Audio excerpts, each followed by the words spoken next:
Hello, hello, hello. How are you guys doing this evening? It is 11:35 p.m. on Sunday night, going into Monday. And it is very rainy outside and cold. It is 46 degrees. And I just got up from a nap like 20 minutes ago. I had such a wonderful nap this evening.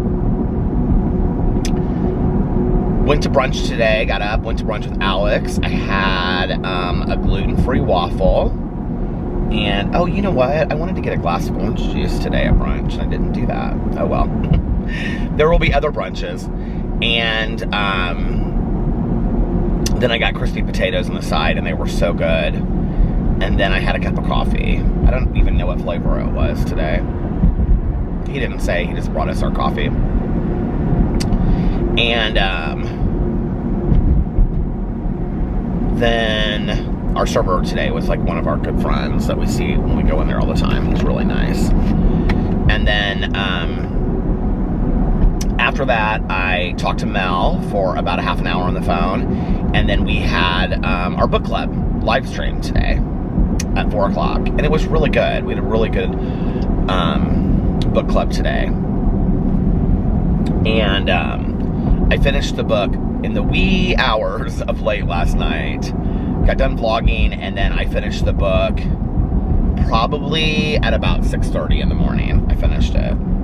And I thought it was good. I gave it 4 stars. I thought the last 2 hours, which was between probably 5:30 and 6:30 in the morning, when I was like wide awake and alert listening to it. I thought the final 2 hours of the book were a little unnecessary. We talked about that in the book club today. It like went on and on and on about the author's life, kind of, and his part in the book, it was interesting, but it was strange that he didn't weave it throughout the book, kind of, instead of just like putting it at the end. It felt like an afterthought in reading the book, but it was still interesting. And there was a lot of stuff at the end of the book about what happened after the case was over. That stuff was interesting. So anyway, finished that. And then I could not sleep when I got home. So of course it's 6:30 in the morning and I'm like wide awake, right? So I made a pita sandwich of my fake vegetarian chicken salad. I actually mixed some mustard in there, because I was supposed to put this coarse mustard in there, and I didn't do that because I thought it was like a spice, and apparently people said it's not a spice. So I just took some yellow mustard and put it in there, and it made it like 100 times better. So, I mean, it was already good because, of course, I'm the chef of the world. Jokes. But no, it was, the mustard really, really helped it. It tasted a little bit more like chicken salad sandwich kind of deal. And instead of like just like chickpea, you know. So anyway, I don't know why that's so funny to me. That didn't occur to me until right now that I made fake chicken salad. I made I can't speak. I made fake chicken salad for a fake chicken salad sandwich out of real chickpeas. Anyway, silly, stupid. I had a dream tonight. What's that song? I dreamed a dream, da da da da, from Les Miserables. I had a dream tonight, and it was something that like, I'm almost there. Okay, I just remembered it. Okay, because there was something that I wanted to talk about on here. I don't know why. It's stupid. I said I wasn't going to do that anymore, didn't I? It's not stupid. It's a part of my life, but it's just something so small that I don't know why. Like, I was thinking, like, oh, I'm going to share that on there tonight, but anyway, then we had the book club tonight, and this afternoon at 4 o'clock.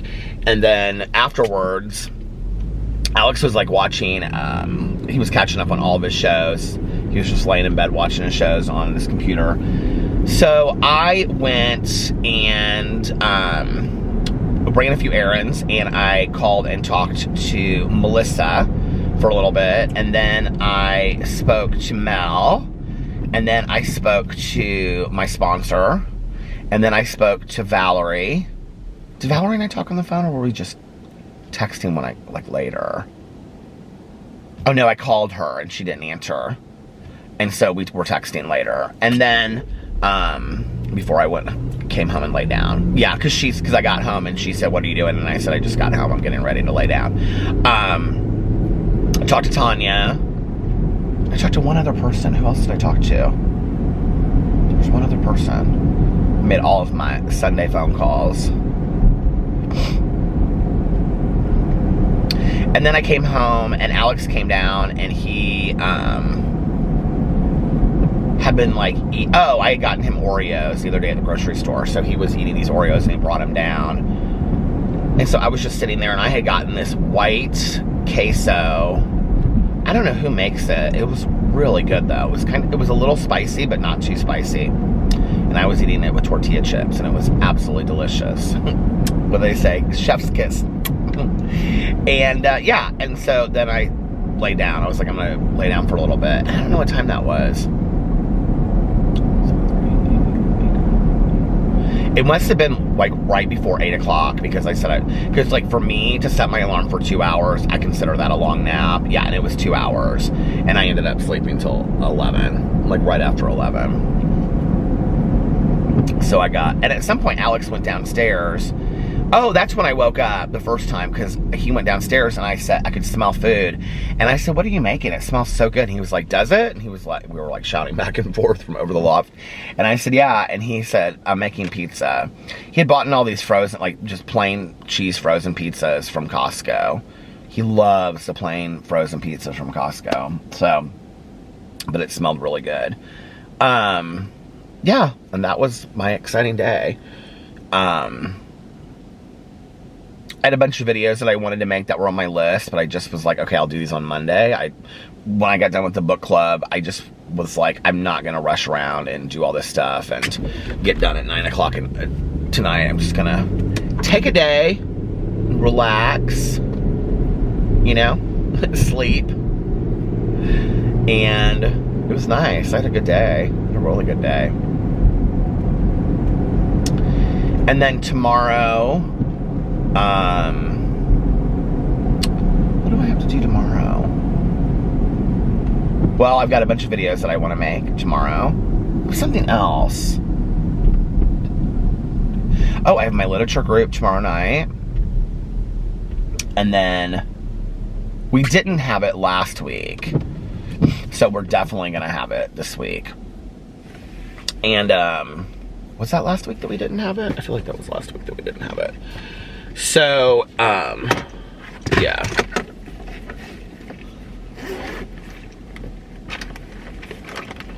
That's tomorrow.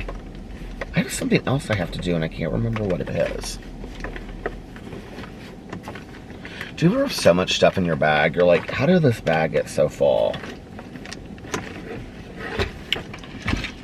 So anyway, that's tomorrow. The weather is not supposed to be very nice in Indianapolis this week. Not very nice. I mean, it's not supposed to be bad, but it's supposed to be like... Hold on a second. This is kind of shifting out. It's supposed to be like...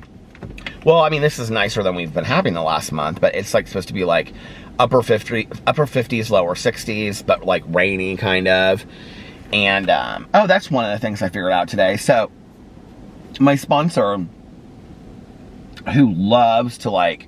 redo stuff. She's like she wants to start a YouTube channel where she's doing like home renovations. That's like her, she's like, I want to start this. She's been saying this to me forever. And I'm like, well, I'll help you, you know, set it up and figure it out.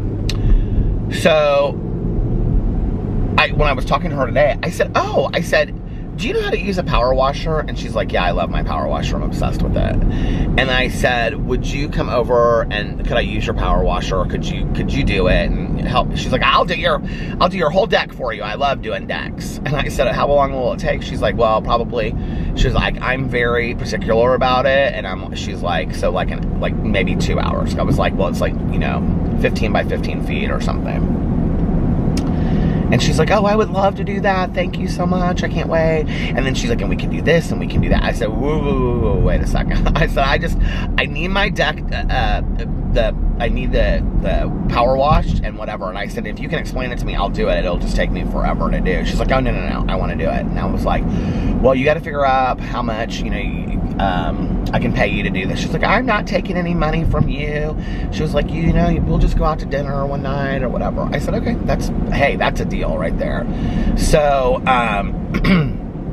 so she's gonna help me with the power washing thing, because she's always like making decks, and you should see her backyard. Her backyard is incredible. She's got like fountains and decks that go up and decks. She's got, so her house she's woods in her backyard. It's beautiful. And so off the back of her house, she has this really long deck, and on one side of it, it's all covered like a gazebo, but not, if that makes sense. Like it's a porch, but you can just walk right into the porch. And she's got like all of these like couches and like wicker chairs and stuff. It's really comfy in there. And then she's got like this other area where so she has lots of, like, in the summer, like, well, before last year, she would have like lots of like sober people come out there, like, on the weekends and in the summer and stuff, and just kind of hang out. And she would do these big dinners and whatever, and barbecues. So she has a fire pit, like not like, like a fire pit thing, but like an actual fire pit in the ground. And then she's got like probably, how many chairs around? Probably 10 chairs around the fire pit. And then there's stones. She just actually did this. She had them before, but she redid them. She's constantly redoing stuff. Since she has sponsored me, she's probably redone her kitchen 3 times herself. She does all this stuff on her own. Redone her kitchen like 3 times, and she's redone her bathroom like 3 times. What else has she done? She's so good at this stuff. So anyway, she took up all the stones that led to her fire pit. It's like probably 50 feet from her back patio. And she took off, a skunk. That smell. So she took off all the stones that she had, and she went and got new stones. The stones that kind of like fit together, And, so yeah, she just has a really, like, her house is just incredible. And she's constantly doing stuff and fixing. She loves to do all that kind of stuff. So she's going to help me with some that kind of stuff. But she does a lot of landscaping. And she was like, well, I'll come over and help you with the bushes too. And I said, I think it would just be easier, because she uses a landscaper too. She has somebody that she uses.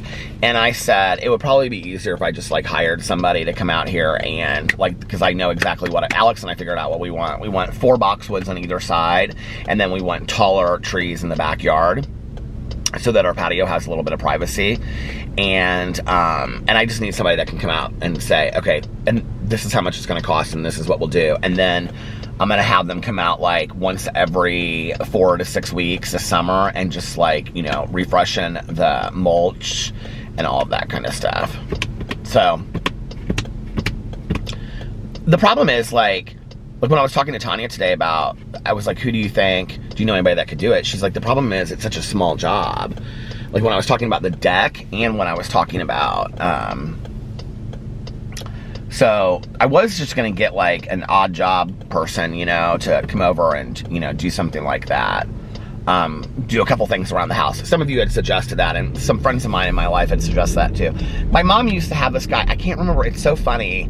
My mom used to have this guy, and she would always just call him Mr. So-and-so, like, and that was like his name, and he was like Mr. Smith or whatever, and he was like her odd job guy. Like, she had known him for like literally like 15 years. He was probably as old as her. And she'd be like, I'd say something to her about,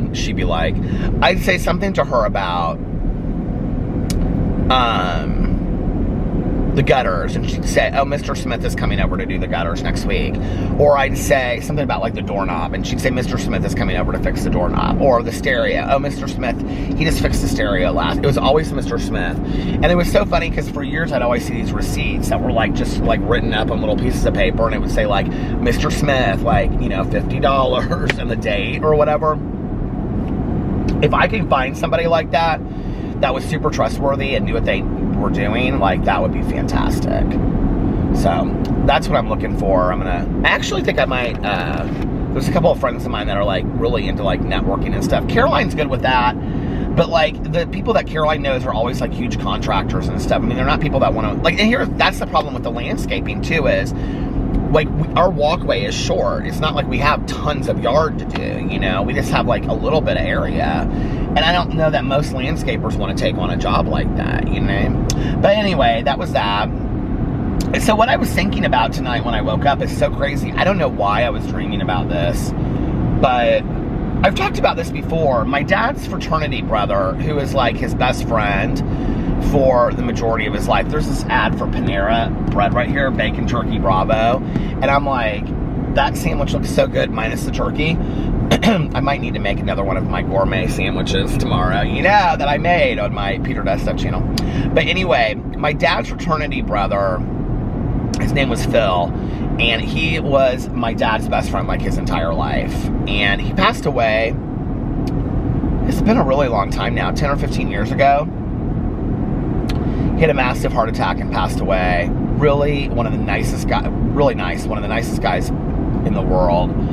And so my dad and I would go down there for Thanksgivings and Easters, like kind of alternating. I don't remember, I really do not, to be honest, I don't remember how it worked with my parents in the holidays.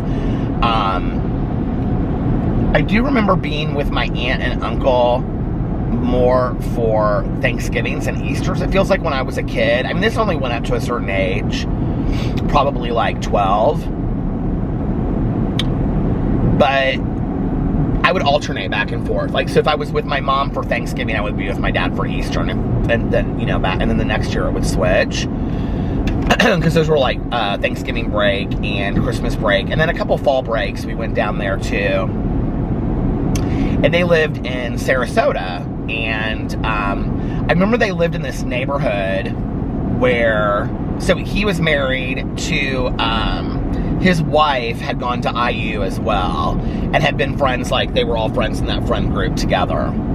Like my mom knew his wife and stuff from like, I think they were in my mom and dad's wedding from like years and years and years before. And like, cause right now in my head, like I know her maiden name. Well, also because of her sister, because, well, I'll tell you about the sister in a second. So her sister used to drive for Excalibur cars.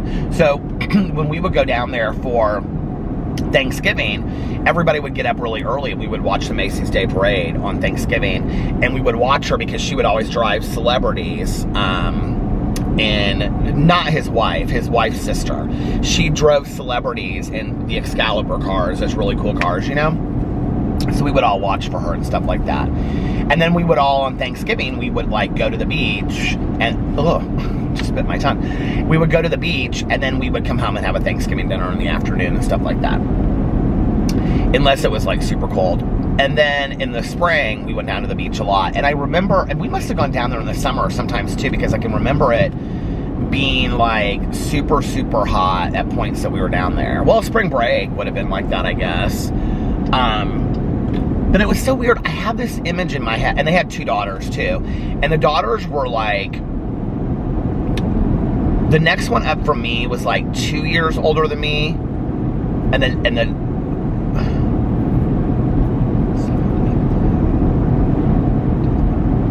I think it was like 2 years and 2 years, but I could be wrong. And I just know that the oldest sister, whenever we went down there, she was like we all hung out together as a family, but she was like too old for me to hang out with as like to go have fun, you know, be a friend with.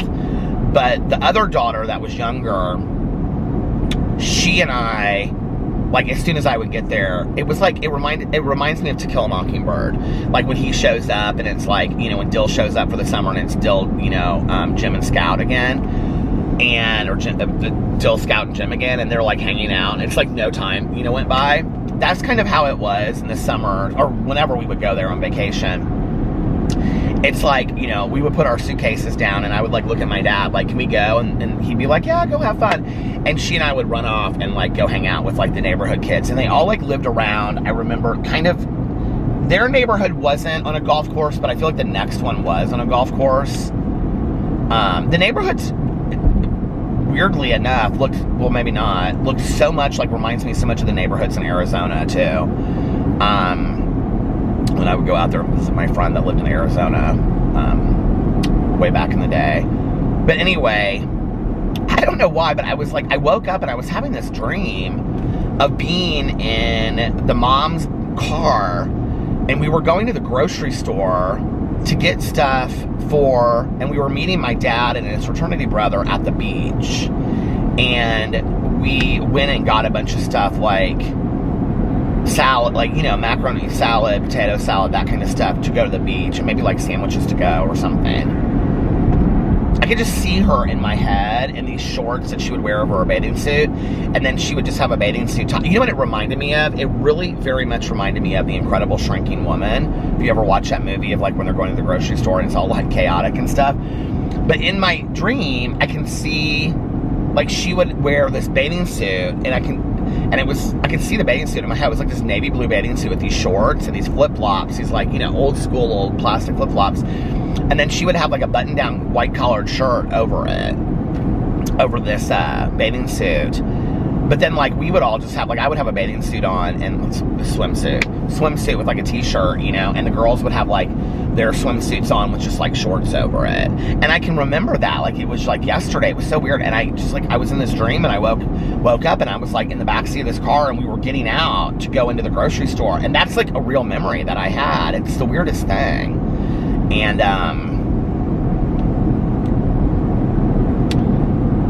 God, we had some good times down there. It was so much fun.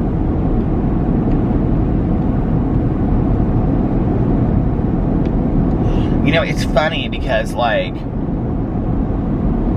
that was like, I remember it always, like, this is where when I talk about like endings, and like for me, like life always had these endings, and I had these huge attachments and things like that.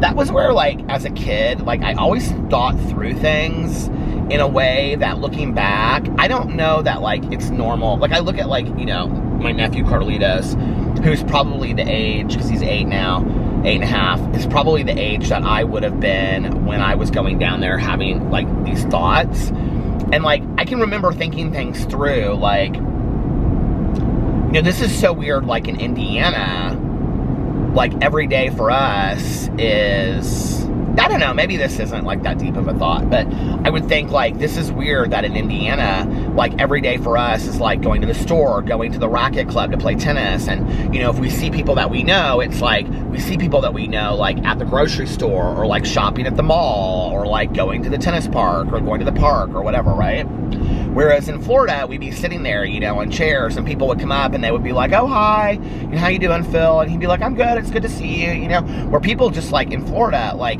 their life, for many of them that went to the beach, was around going to the beach, you know, on a regular basis. And I can remember thinking that and thinking it's so weird. Like if I lived down here, I wonder how often we would go to the beach, because they went to the beach a lot.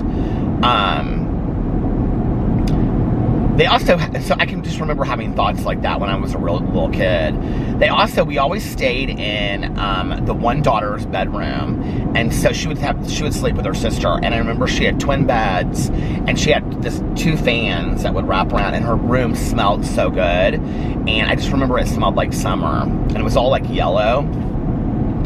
And then they had a pool that was in the backyard, but it had like one of those things over it, you know? And that they have a lot of in Florida that like keep the mosquitoes out. And then I remember that they had like a lanai that went out, like, you know, Designing Women, where it was like the living room, and then like the master bedroom, and then her bedroom. They all like had doors that walked out onto the pool. I don't know what was making me think about that tonight. Isn't it weird how the mind works, you know? Those were always such magical trips for me. I can remember my dad's fraternity brother would pick us up at the airport, and he would always have on khaki shorts and boat shoes and a polo shirt. And he and my dad had like all these nicknames, you know, because when he was in college, and so they'd be like, hey, yeah, they'd be like, you know, teasing each other over these nicknames.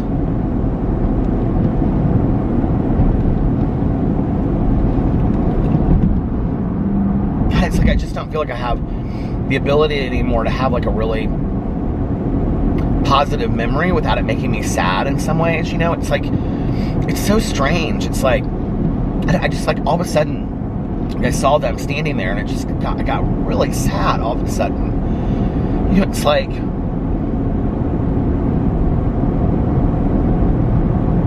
I think one of the hardest things about life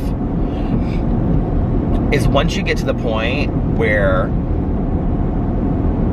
you can truly appreciate life for those moments, those small moments of just like, I can remember just looking up at my dad, you know, and him being like, them like teasing each other back and forth over these names. He probably was my age at the time, you know. Well, he would have been younger than me. I actually remember my dad's it would have been his 55th birthday, because, how old would I have been? So my dad was 32 when I was born, so I would have been 23. I don't remember how I remember. I remember his 50th and I remember his 55th. Because his 55th, like, somebody came and they got all of those, there's a service you can do in Indianapolis where you get, what are those called, flamingos, and you flamingo somebody's yard, and they put like 55 flamingos, and it was like double nickel. Everybody was joking about double nickels, you know. It seems like forever ago. But what I was going to say, and this kind of goes into my next thought, like that seems forever ago, is that, like, number one, I still have a lot of living left to do. But the reality is, you know, that it took me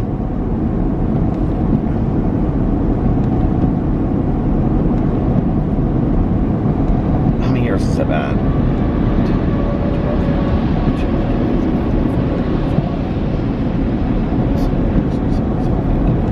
No, wait a second.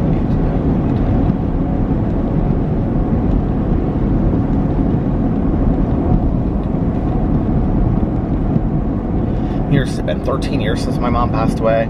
I mean, it's almost taken me 13 years to get to the point where I realize that, like, I'm not dying just because my mom did. I mean, we're all dying, right? Like, I love when she says that in that movie, the Miss Firecracker contest. She's like, I heard we were all dying, and I think it's true too. But you know, just, I think that when my mom passed away so young, I think all of a sudden there was like this time clock in the sky that started going off, like, you're on borrowed time, you know, and instead of using that less necessarily always as a positive thing, which I did learn to do as a positive thing sometimes, I would also look at it as, oh my God, life is going by this fast, you know, where it's almost taken me, you know, 13 years to get to a point where I really can realize that, like, I've got a lot of living left to do, you know, a lot of it, and a lot of living left to appreciate. Whereas before, it just was like, oh my God, you know, so many summers left and all this kind of stuff. I think the other thing is that's hard is, I don't know, well, for me, I don't know if other people relate to this, but by the time that you get to a point where you really appreciate those small moments, like, you've already missed so much of life, you know, not missed it, but like now, like, if a moment like that happened with like my dad and his fraternity brother, like, you know, I would look at that and I would be like, what a cool moment, you know, but like at the time, and of course I was way too young, how do you appreciate that, you know? But it's like so many moments go by in our lives, I think, where we just truly just miss the importance of, or the power of those moments, you know, of, as they just slip by, you know. I think the other thing that's hard too is being somebody that does have like a lot of attachment issues and seeing a lot of endings to things, is enjoying moments while at the same time recognizing you will probably never be here again, you know? Because when you have this thought in your head of you'll never be here again, like this this is the last time you'll ever be in Florida, or this is the last time you'll ever be at this hotel or be in this apartment or whatever. You constantly are living, well, I'm constantly living my life. In the past, I've done this. Not so much today, but in the past, I would be living my life as looking back instead of looking forward. You know, of like what moments would I've held on to more, what moments would have meant more to me, and things like that. Instead, it stopped. You know, but I was saying that I would be looking back more instead of looking forward. You know, instead of just like I think it's great. I love memories and I love telling, you know, stories, but it's like when Tanya said to me a couple years ago, she's like, I'm really at a point in my life where I just really want to make some new memories instead of just constantly living in the old memories, you know? And the reality is, like, Tanya and I are always telling stories about people that are no longer around, and the majority of the people that we talk about, they're people that have chosen to not be around by going back out, you know, and things like, they're not in our lives because they've chosen to not be there. And it's, you know, it's not, I don't know how to explain it, but they could be in our lives if they wanted to. You know, we reached out, we tried hard, you know? And so I think it is about creating new memories, and it is about meeting new people, and it is about realizing that life is not just about, I think, you know, we get to safe periods of our time, of our lives, and you know, my ex used to say this. I always thought this was interesting. So my ex was, well, he still is a hairstylist, and fantastic hairstylist. And one of the things that he would say is, when a woman would come in and she would have a hairstyle that was very dated, that he said often what he would find after talking to her, you know, and doing a consultation, is that that hairstyle was representative of a period of her life that she was the happiest, you know? So, like, and this is interesting because this was my mom for a long time. Like, my mom had, you know, shoulder-length hair and bangs forever, you know? And she'd throw it up in a little cutesy ponytail and whatever. And that was, I think, representative of, like, some of her happiest days. And I can remember him saying that, you know, that, like, but for a lot of, you know, people, like, you keep the hairstyle at the time that you were the happiest. Well, if we're constantly holding on to that time period that we were the happiest, how do we know if there are going to be happy time periods ahead? How do we know that we're not right around the corner going to have some of the happiest moments of our lives, you know? It's like we're not allowing ourselves the time and the space to enjoy that if we're constantly stuck in yesteryear. And I know that there are some of you out there that are rolling your eyes being like, Peter is the biggest person to talk about memories. I am, you know? I think part of it for me is, like, I'm starting to forget stuff. Like, this is really hard for me. Like, see, I almost started crying there. It's like, I'm starting to forget stuff. Like, Caroline and I, when we were together on Easter, and this is not the case. Like, Caroline is the one that doesn't remember anything, and I'm the one that remembers everything. We were sitting there, and she asked me, like, it wasn't just once, it was twice. She asked me about two separate things, and the first thing she said, oh gosh, I wish I could remember what it was. Because it was something, like, I don't think I've ever talked about on here. And I was like, what are you talking about? And she was like, don't you remember? I was like, no, I don't remember that at all. And then the other thing that she brought up, I was like, Caroline, what are you talking about? And Alex started laughing. He was like, you used to talk about that all the time. And I was like, I did? And he was like, yeah. And I had completely forgotten it. And I feel like I'm losing my memory slowly. Not about, like, big things, but, you know, the smaller things. And I think part of me, I'm glad I have these vlogs to go back on and just, like, throw one on and be like, oh, what were the memories that I shared that night, kind of thing, you know? But at the same time, it's like, it's weird to me that I'm starting to forget, not big things, but, like, I wish I could remember what it was. It was something that was so small and so silly. And it was something that she remembered about my life. Like, it was something about my mom's house or my dad's house or something like that. And I was like, how do you remember that? It was, like, the weirdest thing.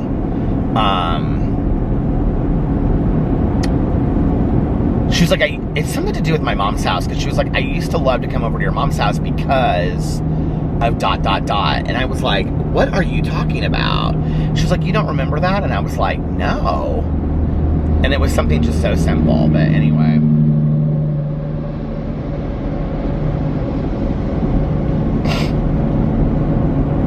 I don't know.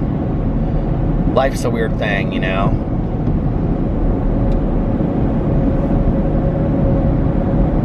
So I finished that book last night, and then I started today Robbie Couch's new book that just came out called Sky's Blue. Sky's Blue? Yes, Sky's Blue. And it's about a kid that is in high school in Michigan, and he's out. What is that? There's a turtle. Your sales slow? Oh, silly. There was a turtle on the billboard that said your sales slow.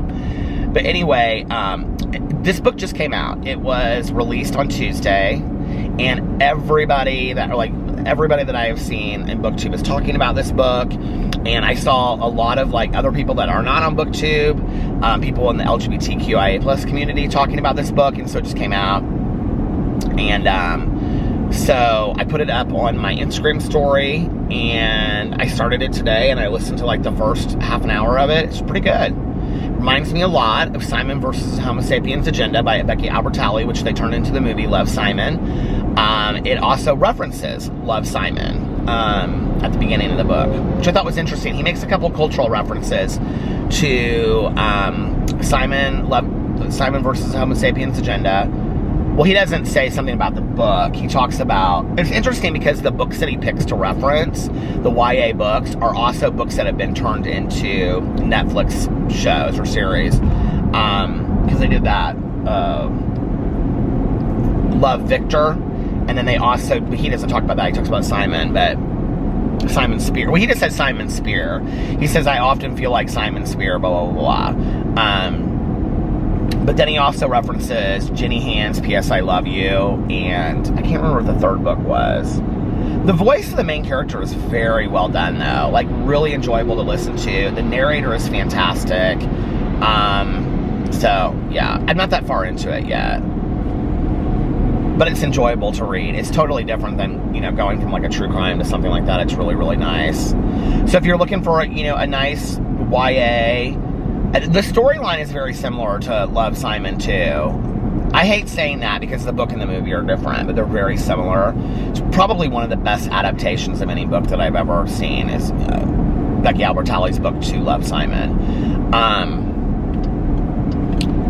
And it was the first time in a long time that I watched a movie that, even though the age or the years were so different, that I felt really seen in a movie. I really related to Simon a lot in that movie, although I was a little bit more punk rock, but I was also very sheltered, there was a lot that I really related to. But anyway, I think it's important for us to be seen in pop culture, which is why I think it's so important, the books and the movies that are out today. But this book, he is also outed for something publicly, just like Love, Simon. I actually remember reading that book. If you had said to me that book is going to be made into this fantastic movie, I would never have believed it. I don't know that I think I would have understood how they could have turned it into a movie, but they did, and it's a great movie. So... I actually watched it in Cancun, and I bought it instead of renting it by accident off of iTunes, and so now I own it, and it's constantly there. I bought that, and this X-Files movie, I believe, or something, and I can't get them off of my, I can't get them out of my iTunes library, so I'll have to Google that and figure out how to do that, but... Anyway, all right, I'm going to get off here now. I'm going to listen to that book, Sky's Blue, by Robbie Couch. Go check it out if you want to read something new. It just came out. It seems like it's going to be a fantastic read to me. So, anyway, yeah, if you're in the mood for a little YA rom-com or something like that, or a good, LGBTQIA plus book, there's a good one for you. And he's funny, too. The main character's funny and makes kind of not stand-up comedy jokes, but it's funny. He's a funny character. So anyway, all right, you guys, and then I will be back tomorrow. Hopefully it'll be a little drier tomorrow and less rain. I'm over this rain, and I love you guys so much, and I hope you're having an amazing Monday and an amazing start to your week. And if nobody else has told you this today, I love you. And I'm just going to include this now for Karen, but I'm going to say one more I love you. And I love you guys so much, and I'll see you tomorrow. Bye. Love ya!